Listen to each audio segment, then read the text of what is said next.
Hello friends, இப்படி இருந்த நம்ம ரெட்டைல் கேட்ஃபிஷ் தாங்க இன்னைக்கு இப்படி ஆயிருக்காங்க. இங்க பாருங்க, இந்த அளவுக்கு growth ஆயிருக்கு. அதனால தான் நிறைய பேர் ரெட்டைல் கேட்ஃபிஷ் வளர்க்கணும்னா இந்த ஒரு ரிஸ்கை ஃபேஸ் பண்ணியே ஆகணும். ஏன்னா சீக்கிரமா வளர்ந்துருங்க. ஒரு 40 டேஸ்லேயே எவ்வளோ growth ஆயிருக்குன்னு பாருங்க. அதே மாதிரி பார்த்தீங்கன்னா இது என்கிட்ட வந்ததுலேருந்து நான் பெல்லட்ஸ் போட்டால் பெல்லட்ஸ் சாப்பிட்றதே இல்லை.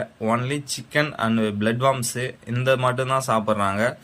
அதே மாதிரி நம்ம ரெட்டைல் கேட்ஃபிஷ் வளர்க்குறதுல இன்னொரு மைனஸ் என்னன்னா, நம்ம வந்து எவ்வளோக்கு எவ்வளோ அது growth ஆகுதோ அதுக்கேற்ற மாதிரி டேங்க் செட்டப்பும் நம்ம ஆல்ட் பண்ணிக்கினே இருக்கணும். இல்லைனா பார்த்தீங்கன்னா அது சீக்கிரமாக உடச்சிடும். நல்ல growth ஆகும். இப்போ 1 மந்த்தில் இந்த அளவுக்கு இருக்கா, நெக்ஸ்ட் ஒரு 1 மந்த்தில் பார்த்தீங்கன்னா இதை விட ஒரு 2 மடங்கு பெருசாகிடுங்க. அதனால தான் நம்ம எப்போ ரெட்டைல் கேட்ஃபிஷ் வளர்க்கணும்னாலே கண்டிப்பாக நம்மளுடைய டேங்க் வந்து அப்கிரேட் பண்ணுற மாதிரியா இருந்தால் நம்ம ரெட்டைல் கேட்ஃபிஷ் வளர்க்கலாம். இந்த வீடியோ பிடிச்சா லைக் பண்ணுங்க, ஷேர் பண்ணுங்க, மறக்காம சேனலை சப்ஸ்கிரைப் பண்ணுங்க. மேலும் இது போல வீடியோ பார்க்கணும்னா என்னோட சேனலுக்கு சப்போர்ட்